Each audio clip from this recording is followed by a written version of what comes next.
ये आपका बेटा, ये आपका भाई, ये आपका साथी, ये आपका दोस्त बाबा खाटू श्याम का आशीर्वाद लेके आपके बीच में आया है।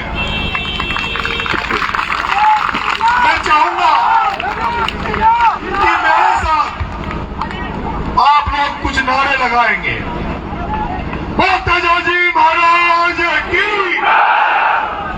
बोलो देवनाथ भगवान की, बोलो करणी माता की, बोलो मीन भगवान की, बोलो कृष्ण भगवान की। मेरे प्यारे भाइयों, आज हम जहां खड़े हैं, ये जो आप मूर्ति देख रहे हो, यह है बाबा साहब भीमराव अंबेडकर, उस महान आत्मा के, उस महान पुरुष की, जिसने इस देश को संविधान दिया और संविधान देकर इस देश को एक चलने का मार्ग प्रशस्त किया, एक ऐसा मार्ग प्रशस्त किया जिसमें हर व्यक्ति को सम्मान मिले, हर व्यक्ति को मान मिले। एक बाबा साहब भीमराव अंबेडकर ने एक ऐसा संविधान बनाया जिसमें सभी वर्गों को सम्मान मिले। जो दलित भाई थे, जो दलित भाइयों को गांव में बरात में घोड़ी पर नहीं बैठने दिया जाता था, जो दलित भाई थे जिनको सामाजिक गांव में सार्वजनिक कुओं में पानी नहीं भरने दिया जाता था, जिसके साथ अछूत किया जाता था, उनको मुख्य धारा में लाने के लिए बाबा साहब भीमराव अंबेडकर ने इस देश को संविधान दिया। बाबा साहब भीमराव अंबेडकर ने उन आदिवासियों को जो जंगलों में रहते थे, जो पिछड़ गए थे, जो लोगों से कट के रहते थे, उनको मुख्य धारा में लेने के लिए उनको भी रिजर्वेशन दिया। और यही नहीं, अगर संसार में कहीं सबसे अच्छा कोई संविधान है तो इस भारत का संविधान है। और संविधान को जिस तरह से तोड़ मरोड़ने की प्रयास चल रहा है, जिस तरह से संविधान को खत्म करने का प्रयास चल रहा है, जिस तरह से लोकतंत्र को खत्म करने का प्रयास कर रहा है, और इसी बीच में इस देश में इंदिरा गांधी का पोता राहुल गांधी, इसी बीच में इस देश में इंदिरा गांधी का पोता राहुल गांधी, जब उसको लगा कि फिर से इस देश को उसी जगह ले जाया जा रहा है जहां अंग्रेजों का राज हुआ करता था, तब उस राहुल गांधी ने सोचा कि मैं कैसे इस देश को वापस इकट्ठा करूं, किस तरह से इस देश को लाभबंद करूं। जब राहुल गांधी को लग रहा था कि ये जो ताकतें आ गई, जो सत्ता में नरेंद्र मोदी आया है, ये किस तरह से धर्म के नाम पर लोगों को लड़ा रहा है, किस तरह से जातियों में, वर्गों में बांट बांट के इस देश को खत्म करना चाहता है। और उसी के तहत जब उनको लगा जोड़ो यात्रा, मोहब्बत की दुकान खोलेंगे, जो तोड़ने वाले हैं, जो फूट डालने वाले हैं, जो लड़ाने वाले हैं, उनकी दुकानें बंद करेंगे और इस देश में सामाजिक सद्भाव का माहौल बनाएंगे। इस देश में जो भी धर्मों में लोग रहने वाले हैं उनको बराबर में बिठाएंगे, सबको साथ रहेंगे। और उस मोहब्बत की दुकान आज इस देश में ऐसी चल रही है जिसकी बहार आ रही है, लहर आ रही है। सबको राहुल गांधी पे भरोसा हो रहा है, विश्वास हो रहा है। और इसीलिए मेरे भाइयों, जब राहुल गांधी कहता है कि मैं देश में जातीय जनगणना कराऊंगा, मैं देश में जातीय जनगणना कराऊंगा, मैं देश को बताऊंगा कि किन लोगों की कितनी संख्या है, जिनकी जितनी संख्या हो उनकी उतनी भागीदारी भी इस देश में होनी चाहिए। इसी के लिए राहुल गांधी जी इस देश में जातीय जनगणना की मांग करते हैं। और यही कारण है हम उस राहुल गांधी से प्रभावित होकर, उस कांग्रेस पार्टी से प्रभावित होकर, और पंडित जवाहरलाल नेहरू की कांग्रेस, जिस पंडित जवाहरलाल नेहरू ने इस देश में पंचायत राज दिया, इस पंचायत राज दिया दोस्तों, उस इंदिरा गांधी की कांग्रेस, जिस इंदिरा गांधी ने एक ही रात में पाकिस्तान से बांग्लादेश के 2 टुकड़े करके अलग कर दिया, उसी कांग्रेस में इसलिए दावेदारी कर रहे हैं ये वो कांग्रेस है जिसमें राजीव गांधी ने एक डिजिटल क्रांति इस देश को लाया है। इसलिए मेरे भाइयों, मनमोहन सिंह ने इस देश को आर्थिक रूप से आगे बढ़ाया, इसलिए हम कांग्रेस से दावेदारी कर रहे हैं। लेकिन मेरे भाइयों मैं देख रहा हूं कि एक व्यक्ति देश में राहुल गांधी है जो इस कांग्रेस को जिंदा करना चाहता है, इस कांग्रेस को सुरक्षित करना चाहता है। उसके लिए कांग्रेस का हित में है, उसका खुद का हित बाद में। और यही कारण है, वो राहुल गांधी उस माँ का बेटा है, उस सोनिया का बेटा है जिस माँ ने 2 बार प्रधानमंत्री बनती, लेकिन प्रधानमंत्री पद का ऊपर टुकड़ा लिया, प्रधानमंत्री पद को टुकड़ा कर और सरदार पंजाबी सरदार मनमोहन सिंह को प्रधानमंत्री बनाया। ये त्याग तपस्या का परिवार है। वो इंदिरा गांधी जिसने गोलियां खाकर भी इस देश को सम्मान दिया और राजीव गांधी के चितड़े उड़ा दिए गए। हो सकता है जो शक्तियां हैं वो कभी राहुल गांधी को भी हो सकता है उन पर भी कभी कुछ करे। इस तरह के आज हम देख रहे हैं, कोई कह रहा है राहुल गांधी की जीभ काट लो, कोई कह रहा ये कर लो, लेकिन अगर राहुल गांधी और राहुल गांधी की अगर नीचे के लोग अगर वो सोच ले कि जो राहुल गांधी सोचता है वो हम सोचे, तो इस देश में कांग्रेस को कोई मिटाने वाला नहीं होगा, राहुल गांधी को कमजोर करने वाला नहीं होगा। लेकिन जब हम राहुल गांधी के अलावा जब कांग्रेस में नेताओं को देखते हैं तो सारे नेता अपने स्वार्थों में लिप्त है, सबको अपने स्वार्थ दिखता है, सबको अपने बच्चे दिखते हैं, सबको अपने बच्चों का भविष्य दिखता है और तब जाके हमें दुख होता है। इसीलिए मैं आपके बीच आया हूँ।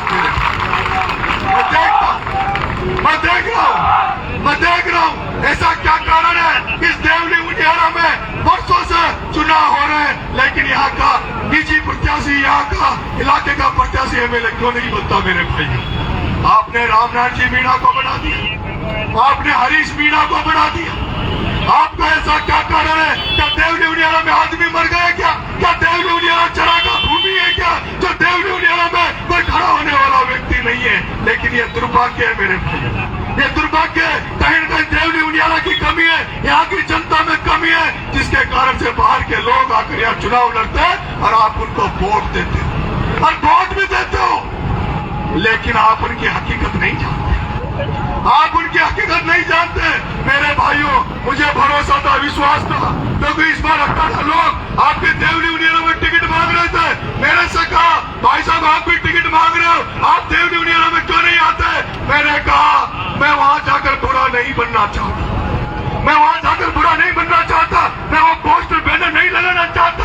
वो जो मेरे भाई टिकट मांग रहे हैं, अगर उनमें से किसी को टिकट मिल जाए तो मैं उनका साथ देने के लिए तैयार हूँ। मैंने तो हाईकमान से टिकट मांगा है, मैंने तो हाईकमान से टिकट मांगा है। हाईकमान अगर आदेश कर देगी तो देवली चला जाऊंगा, हाईकमान आदेश कर देगी तो दौसा चला जाऊंगा। अरे मैं तो जगह ढूंढ रहा हूँ, मुझे तो कोई प्लेटफॉर्म मिल जाए ताकि मेरी भी दुकान चल जाए और मैं भी ताकि जनता युवाओं की सेवा कर सकूं। मेरे भाइयों मुझे बहुत प्यार दिया, बुरा सम्मान दिया।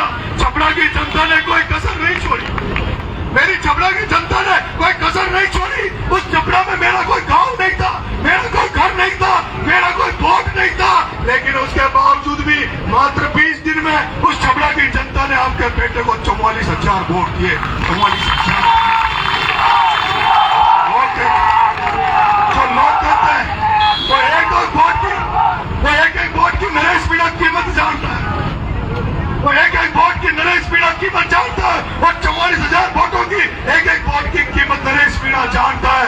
मैं आपसे निवेदन करूंगा, यहाँ मौका मिले कि ना मिले, कई नेता ऐसे हुए जो कई विधानसभाओं की सेवा करते हैं, उनमें आपको पता है हनुमान जी और पायलट साहब और डॉक्टर साहब, ऐसे बहुत सारे नेता हैं जो कई विधानसभाओं में सेवा करते हैं।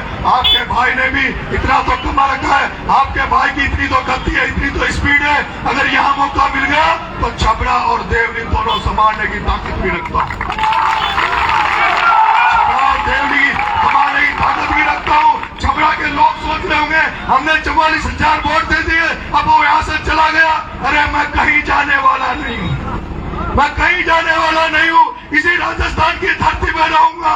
मैं कहना चाहता हूँ, विधानसभा के बाद में लोकसभा का टिकट मांगा, टिकट नहीं मिला तो मैंने प्रहलाद गुंजल का जी जान से हाथ जो रात दिन एक कर कोटा में प्रचार किया।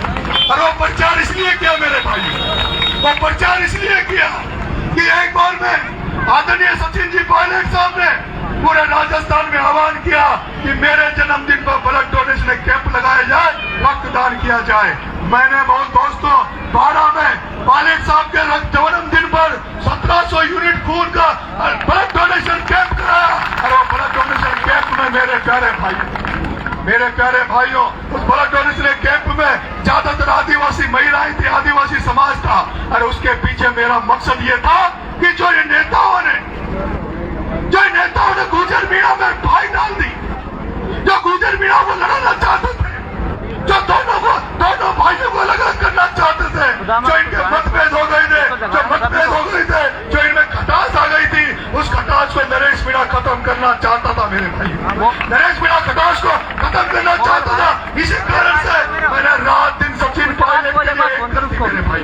कई लोग कहते हैं सचिन पायलट की चमचागिरी करता है। चमचागिरी तो मैं मेरे बाप की भी नहीं करता। चमचागिरी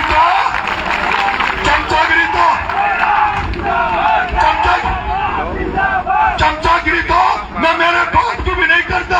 अगर मैं मेरे बाप की भी करता तो आज इस जगह नहीं होता। उसने तो मना किया था, इसको समझा दो, ये देवली नहीं जाएगा, ये निकले नहीं लड़ेगा।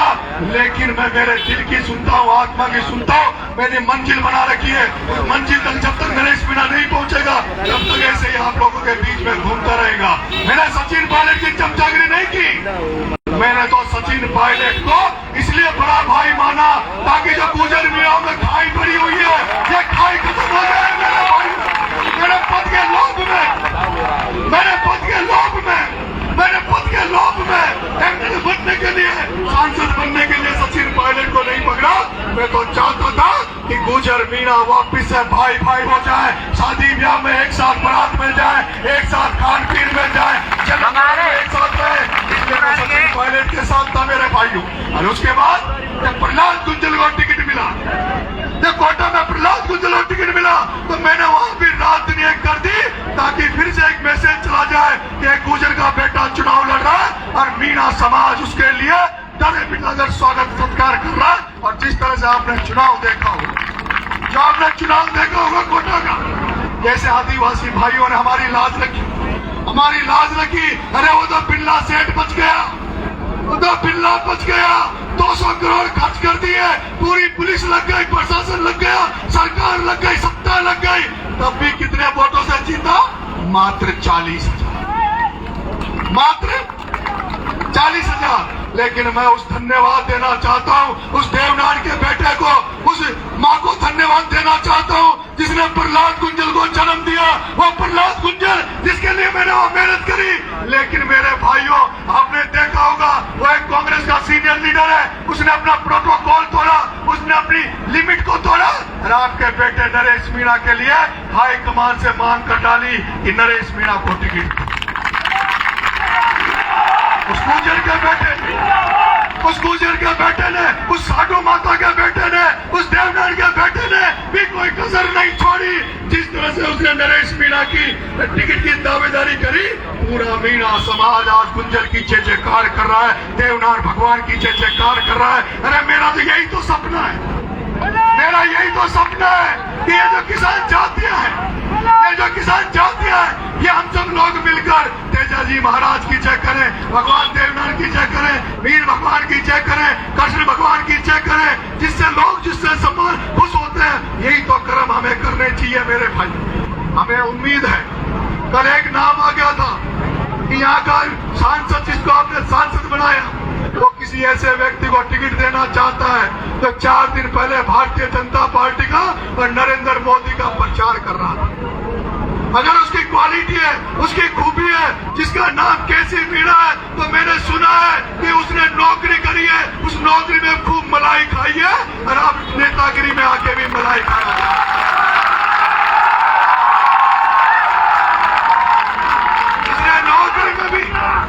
जिसने नौकरी में भी मलाई खाई और अब नेतागिरी में आके मलाई खाना चाहता है, और वो जो नौकरी में मलाई खा के आया उसका बैग भर के यहाँ के सांसद को दे।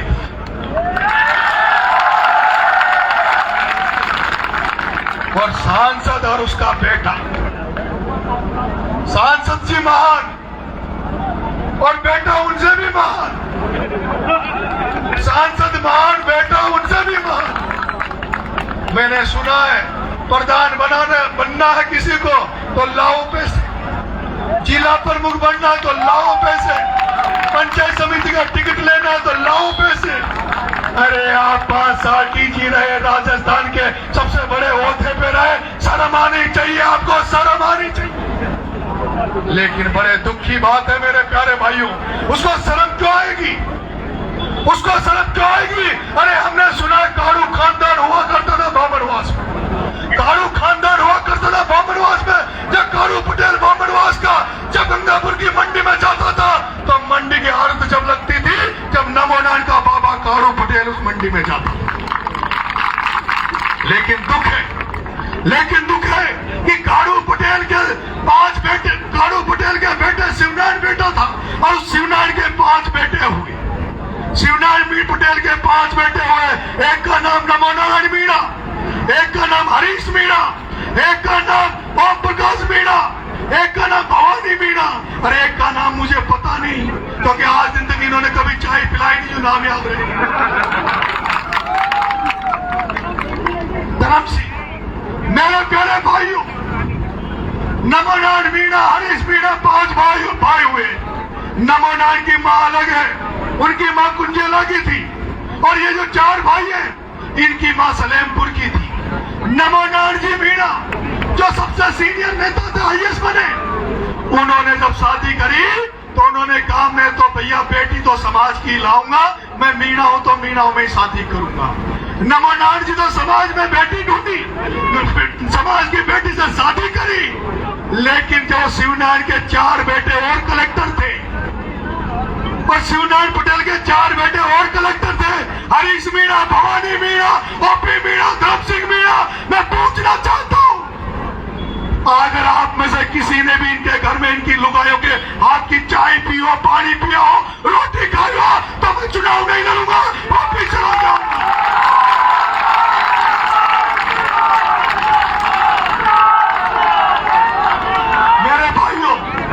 मेरे भाइयों, जब कलेक्टर बन गए, एसपी बन गए, कलेक्टर बन गए, एसपी बन गए, अगर चाहते तो समाज में ब्याह किया, कोई समाज की बेटी ले लेते तो 4 घर का और भला हो जाता।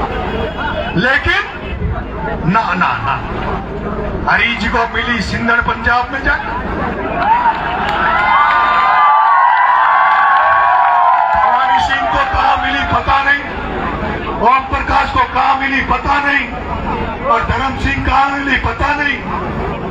मेरे प्यारे भाइयों, ये हरिश्चंद्र मीणा, ये हरिश्चंद्र मीणा वही हरिश्चंद्र मीणा है। जब नमो नारायण जी मीणा को कांग्रेस ने दौसा से टिकट दिया तो ये अपने सगे भाई के खिलाफ दौसा में बीजेपी का टिकट लेकर नमो नारायण के खिलाफ।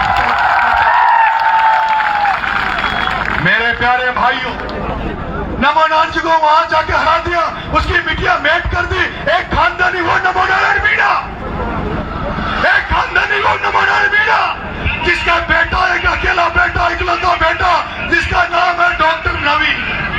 उस डॉक्टर नवीन ने एक मीणा समाज में एक बेटी से लव मैरिज कर ली और जब उस नवीन मीणा ने समाज में लव मैरिज करी तो नमो नारायण को पता लगा तो 3 साल तक इकलौते बेटे को घर में नहीं घुसने दिया नमो नारायण ने। 3 साल तक नमो नारायण ने उस डॉक्टर नवीन को अपने घर में नहीं घुसने दिया। और ये हरीश, छोरा का पता नहीं, छोरी की ब्याह कहाँ हुआ ये पता नहीं, मामा कहाँ से आते हैं, भात कहाँ से आता है, बराती कौन होते हैं, ना तो आज दिन कोई मांडा दिया बामनवास में, जो मांडे में जाते तो पता लगता कि इनके हवेली का है, इसका पेट हरिश्चंद्र का तब भी नहीं भरा। इस हरिश्चंद्र का पेट उस दौसा में नमो नारायण की राजनीतिक हत्या करने के बाद भी नहीं भरा मेरे भाइयों।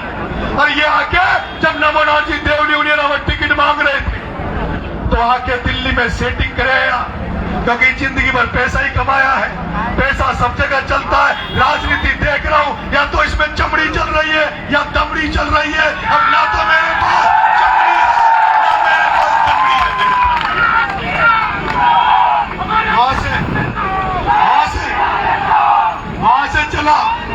वहां से चला नमो नारायण जी देवली में टिकट मांग रहे थे। 2018 का चुनाव दोस्तों, 2018 का चुनाव दोस्तों, यही हरिश्चंद्र मीणा कांग्रेस से टिकट लेकर आपके यहाँ 2018 में आ गए।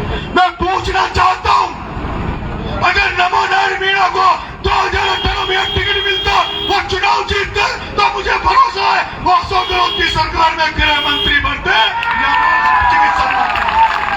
इस व्यक्ति ने एक ऐसे देवता को ऐसे नमो नारायण मीणा को, जिसने इस आदिवासी समाज को वन कानून मंत्रालय दिया, वन कानून अधिकार दिया, उसने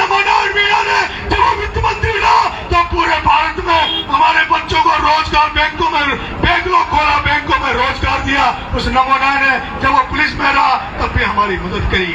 लेकिन जो सगे भाई का नहीं हुआ, जो सगे भाई का नहीं हुआ, वो नरेश मीणा का तो कैसे होगा? वो नरेश मीणा का तो कैसे होगा? लेकिन मैंने गलती कर दी थी, मैंने गलती कर दी। मुझे लगा यार हरीश दूर से देखने से अच्छा लगता है, दूर से देखने से अच्छा दिखता है, लंबा पूरा है। मैंने मैसेज भिजवाया, संदेश भिजवाया और उनके खास रिश्तेदारों से संदेश भिजवाया, खास रिश्तेदारों से वो हनुमंत सिंह के साड़े से संदेश भिजवाया। मैंने हनुमंत, तेरे उस हनुमंत के बाप हरीश से कहना, इस नरेश बेटे, नरेश जो 25 साल से डोल रहा है, जो बेरोजगार सड़कों में, राजनीतिक बेरोजगार जो सड़कों में घूम रहा है, हरीश जी आप चाहो तो इसको भी रोजगार मिल जाए, हरीश जी आप चाहो तो इसको भी रोजगार मिल जाए। और साथ में मैंने ये भी कहा कि मैं स्टाम्प पर लिख दूंगा, मेरे दोनों बच्चों को लेकर आ जाऊंगा, हरीश जी से सौगंध खा लूंगा कि हरीश जी मेरे दोनों बच्चों की सौगंध खा रहा हूं, आप मुझे टिकट दे दो, अगर मैं एमएलए बन गया तो सीट खाली करके छपड़ा चले जाऊंगा 4 साल बाद। लेकिन नहीं, वो जानते हैं कि नरेश एक बार एमएलए बन तो जाएगा, लेकिन बनने के बाद छपड़ा भी चला जाएगा, पर ये 50-100 नरेश मीणा पैदा कर जाएगा देवली, तो फिर हमारी दुकान कैसे चलेगी? क्योंकि दुकान और जगह तो चल नहीं सकती, और जगह दुकान चल नहीं सकती। अरे वो साधारण परिवार में पैदा हुई, वो छोटे से परिवार में पैदा हुई, वो इंदिरा मीणा, उस शेरनी ने तो बाबनवास में कब्जा कर लिया और बगल में जाके रामकेश गंगापुर बैठा है। अब हरीश मीणा देवली छोड़ भी दे, बाबनवास इंदिरा जाने नहीं दे, और रामकेश मीणा गंगापुर में इसको घुसने नहीं दे। तो इनको तो चरागा भूमि दिखती है तो वो देवली उनियारा दिखती है, इनको चरागा भूमि दिखती है तो देवली उनियारा दिखती है। मेरे प्यारे भाइयों, इसलिए एक ऐसे कैंडिडेट का नाम आगे बढ़ाया जिसको कोई दुनिया नहीं जानती। मैंने पूछा हुई कैसी मीणा, ये कैसी कौन है? कि भाई साहब ये कोई हिंदुस्तान जिंक लिमिटेड का बहुत बड़ा डायरेक्टर रहा है। इसकी मतलब और पहचान क्या है? इसकी पहचान ये है, इसने विधानसभा में नरेंद्र मोदी से टिकट मांगा, भारतीय जनता पार्टी से टिकट मांगा, इसने विधानसभा लोकसभा में नरेंद्र मोदी का झंडा ऊंचा करके डोलता रहा और अब ये कांग्रेस का टिकट ला रहा है। तो मेरा ये तो नहीं चलेगा, ये तो नहीं चलेगा। अगर टिकट देना है नमो नाथ जी को दे दो, परशुराम जी को दे दो, जस्सू को दे दो, देवली उनियारा में 18 लोग टिकट मांग रहे हैं, कुलदीप सिंह जी को दे दो, उद्दाला जी को दे दो, कोई और को दे दो, लेकिन उस चोर को टिकट नहीं देने देंगे।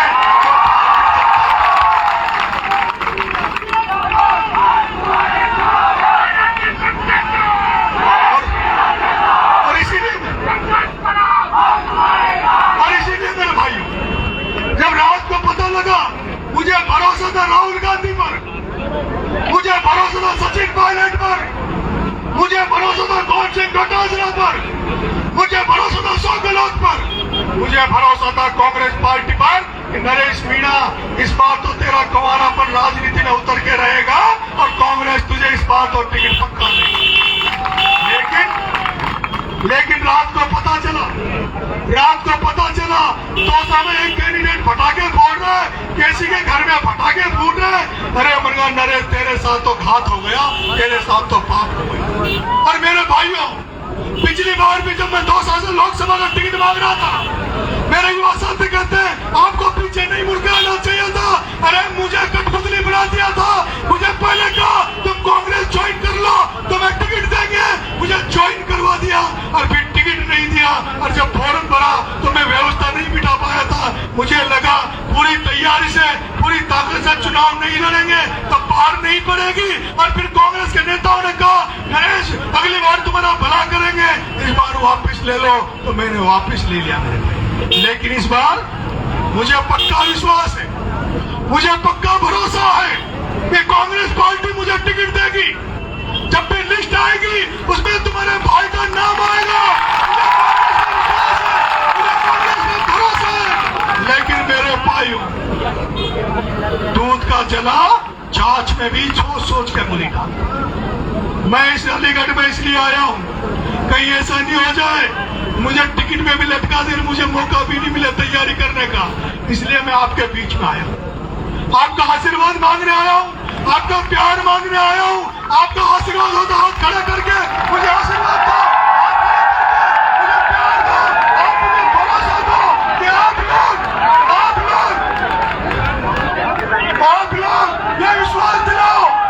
मेरे प्यारे भाइयों, आप लोग एक बार जिंदाबाद का नारा लगा के मुझे ये भरोसा दो कि अगर मैं मैदान में कूदूंगा, आपके विश्वास में आगे आऊंगा, तो सारे लोग नरेश मीणा बनकर अगर मैदान में उतरोगे तो जिंदाबाद का नारा लगा के हाँ करो।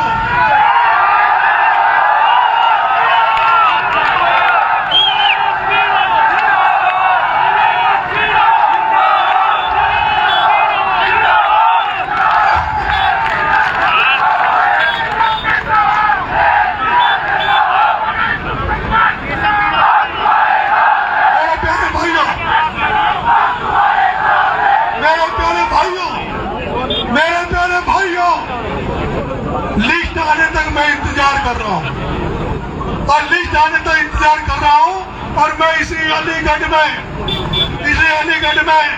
एक गदेला बिछा के, तकिया बिछा के और यहीं बैठा हूं जब तक टिकट डिक्लेयर नहीं होता।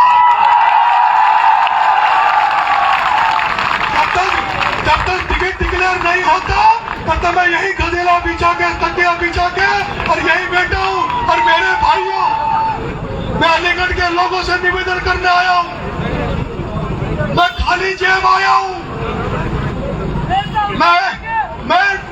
मेरे पास खाली जेब है, मेरे पास कुछ नहीं है। मुझे रोटी भी तुम खिलाओगे और मुझे वोट भी तुम दोगे।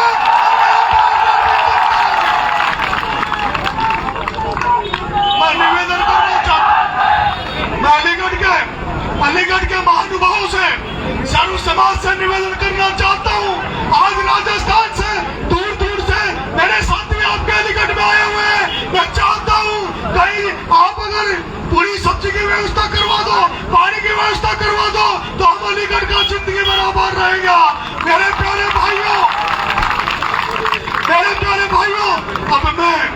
अब मैं यहाँ तकिया लगा के, गदेला लगा के और यही रुकूंगा।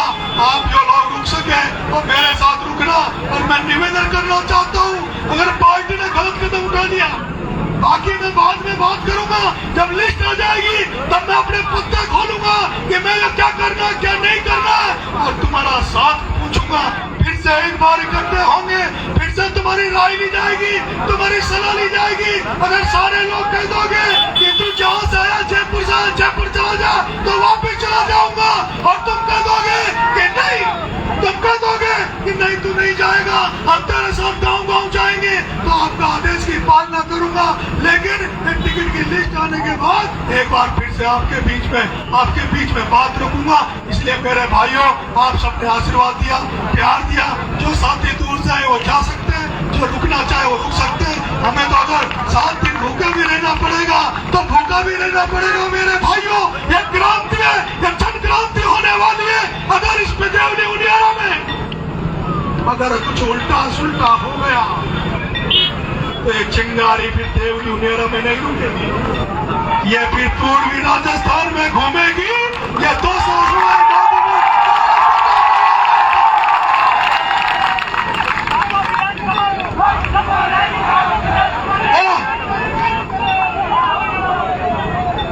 बाबा साहब भीमराव अम्बेडकर अमर रहे, बाबा साहब भीमराव अम्बेडकर अमर रहे, ज्योतिबा फुले अमर रहे, ज्योतिबा फुले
काल